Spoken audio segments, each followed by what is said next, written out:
इसमें एक और झूठ अखिलेश कटियार, एक और झूठ। देश की सर्व अभी आपका संविधान कहां है, जरा कॉपी दिखाइए, रखी है कि नहीं रखी। दिल्ली में बैठ के ये जानकारी है कि सेना यहां पेट्रोलिंग नहीं कर पा रही, लेकिन आपने अखबार में इतनी सी खबर नहीं पढ़ी कि अखिलेश जी के जोड़ीदार उस समय चीन के दूतावास के अंदर आइसक्रीम खा रहे थे बैठ करके। फिर आप गलत कह रहे हैं, प्रधानमंत्री नरेंद्र मोदी ने सेना के लिए नहीं बोला, आप फिर गलत बयानी कर रहे हैं। दिक्कत यही है। और मैं फिर कह रहा हूं, सुनिए, ये उन्होंने कहा कुछ लोग समझते थे। अखिलेश कटियार जी, आपका आरोप सरासर झूठा है, क्योंकि सच होता तो आप सुप्रीम कोर्ट में खड़े होते। नमस्कार दोस्तों, स्वागत है आपका आशीष श्रीवास्तव जी के एक नए जोरदार धमाकेदार डिबेट वीडियो में।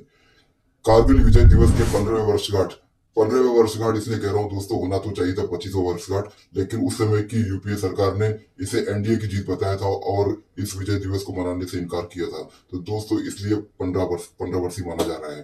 तो दोस्तों इस 15वें वर्षगांठ में प्रधानमंत्री मोदी जी ने अपना भाषण दिया और भाषण देते हुए अग्निवीर पर फैला हुए विपक्ष के प्रपंच को पूरी तरह से ध्वस्त कर दिया। तो दोस्तों इसी पर ये डिबेट है। डिबेट में आप देखोगे दोस्तों, ऐसा क्या होता है कि अशोक श्रीवास्तव जी कांग्रेस और समाजवादी पार्टी के प्रवक्ताओं पर टूट पड़ते हैं। तो दोस्तों डिबेट वीडियो पूरा देखिए, आपको आनंद अवश्य आएगा। तो चलिए शुरू करते हैं डिबेट वीडियो। लेट्स। तो इस तरह की चीजें, इस तरह का भ्रम फैलाना सेना को लेकर आखिर ये कब तक? सेना को लेकर इस तरह की राजनीति दुर्भाग्यपूर्ण है। और प्रेम शुक्ला जी को मैं ये कहना चाहूंगा कि शुक्ला जी, अगर विपक्ष प्रश्न उठाता है इसका मतलब ये नहीं वो देशद्रोही। मैंने कहा देशद्रोही? जितने आप देशभक्त आप समझ क्यों रहे हैं? हम भी देशभक्त। मैंने देशद्रोही शब्द का उपयोग नहीं किया।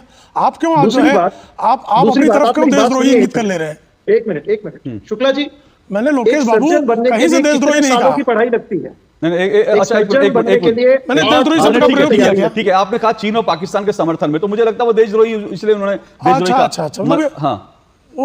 पहचान लिया खुद को। ठीक है शुक्ला जी, मिनट, अब मेरे सवाल का जवाब दीजिए। जो एक एक सिपाही हमारे सेना पे, हमारे सीमाओं पर खड़े हैं, उनका सेनापति कौन है?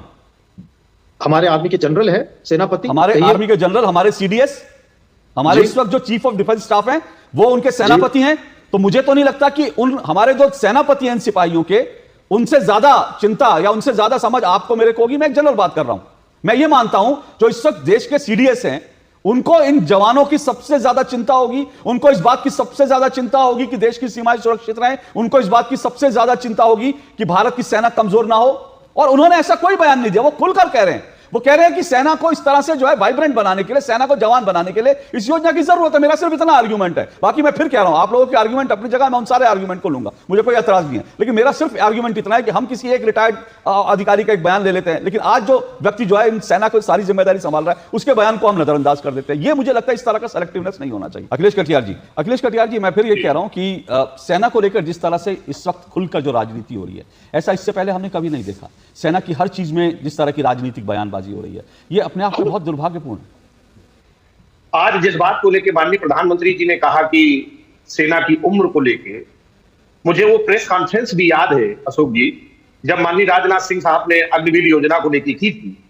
अगर आप पूरी प्रेस कॉन्फ्रेंस देखेंगे तो उस प्रेस कॉन्फ्रेंस में कहीं पे भी उम्र का हवाला आपको देखने को नहीं मिलेगा। अच्छा, एक बात एक सुनेंगे पूरी, अगर आप दोबारा सुनेंगे, उसमें रोजगार की बात थी, बाकी बातें थी, लेकिन उस पूरी प्रेस कॉन्फ्रेंस में कहीं भी उम्र पे जिक्र नहीं किया गया। हाँ। हम बाद में आते हैं, जब कारगिल युद्ध के बाद जो अध्ययन आया। अखिलेश जी एक मिनट, यहीं पर बात अधूरी रह जाएगी, इसलिए एक छोटी सी टिप्पणी, फिर आप अपनी बात जारी रखिए। आपने राजनाथ सिंह जी को सुना, आपने सेना की तरफ से जो प्रेस कॉन्फ्रेंस हुई थी उसको सुना? उस प्रेस कॉन्फ्रेंस में सुनिए, मैं अभी आप ही के पास तुरंत आ रहा हूं। सेना की ओर से उस वक्त जो प्रेस कॉन्फ्रेंस की गई थी, उसमें साफ तौर पर कहा गया था कि यह सेना को युवा बनाने की कोशिश है, एवरेज एज। तो होता क्या, आप लोग राजनीतिक लोग हैं, तो राजनीतिक आप लोग बयानबाजी करते हैं, राजनीतिक प्रेस कॉन्फ्रेंस सुनते हैं, सेना को आप सुनते नहीं। आज माननीय प्रधानमंत्री जी ने बयान दिया कि यह सेना अब जो पहले सैल्यूट परेड के लिए थी, सैल्यूट के लिए थी, सेरेमोनियल परेड के लिए, 2019 से पहले, 2014 से पहले इस देश में सेनाओं के जो योगदान है, क्या उसको नकार देंगे? उन्होंने ये नहीं कहा। उन्होंने कहा कुछ लोग ऐसा समझते थे कि सेना इसके लिए है, उन्होंने इस तरह से कहा। क्योंकि अब आप बाद में बोलते, मैं बाद में, अरे सुनिए मेरी बात, अखिलेश जी सुनिए। अभी आप करीब 2-2.5 मिनट 3 मिनट हो गए आपको बोल रहे हैं, आपको मैंने रोका नहीं, लेकिन जब आप मेरी डिबेट में कोई तथ्य रखेंगे, गलत तथ्य रखेंगे, मैंने फिर आपसे कहा, मैं आपकी सुनिए मेरी बात, मैं आपने जो पूरा तर्क दिया मैं उसके ऊपर भी बोल सकता हूं, लेकिन आपने शुरू में ही कहा राजनाथ सिंह की प्रेस कॉन्फ्रेंस। मैं फिर आपसे कह रहा हूं, आप लोग सेना को सुनते नहीं, राजनीतिक बयान सुनते हैं, राजनीतिक बयान देते हैं। सेना में डिसीजन हो चुका है जी, और जो बात कही गई इस बांग्लादेश में जो लोग शहीद हुए, चीन के साथ जिन लोगों ने लड़ाई लड़ी, इस देश की सेनाओं के, उसको ये कहना कि सैल्यूट और परेड के लिए थी, मैं से फिर आप गलत कह रहे हैं। प्रधानमंत्री नरेंद्र मोदी ने सेना के लिए नहीं बोला, आप फिर गलत बयानी कर रहे हैं।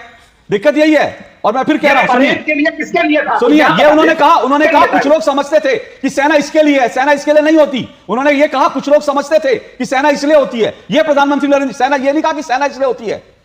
दूसरी बात जो सीमाओं पे बात आई आज, कि सीमाओं पे है चीन के साथ जो डोकलाम में घटना घटी, उसके बाद जितने पेट्रोलिंग पॉइंट थे हमारे बॉर्डर पे, वहां आज भी हमारे पेट्रोलिंग के लोग नहीं पहुंच पा रहे हैं। उसके बाद कोई राजनीतिक उनके साथ, अब ये भी आपका राजनीतिक बयान है सेना। अब सुनिए, अब ये भी आपका राजनीतिक बयान है।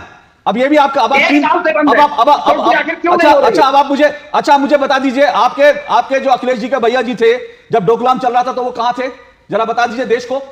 जब चीन डोकलाम के अंदर जब गुंडागर्दी कर रहा था, तो आपके अखिलेश जी के भैया जी, जो जिनको आप दो लोगों की जोड़ी बोलते हैं, जोड़ी कहां थी? जोड़ीदार कहां थे? जरा देश को बताइए।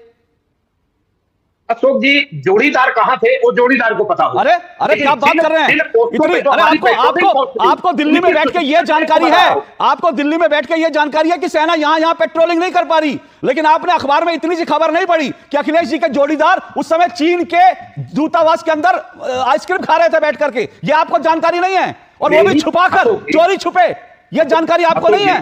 अरे अपने जोड़ीदार की खबर रखा करिए। कार्यकर्ता हूं मैं और जो बात माननीय प्रधानमंत्री जी ने भ्रष्टाचार को लेकर कही, वही बात, तो राफेल में 3 गुनी कीमत पे खरीदे गए। फ्रांस की सुप्रीम कोर्ट का बयान आया कि इस पे दलाली हुई है। किसमें दलाली हुई है?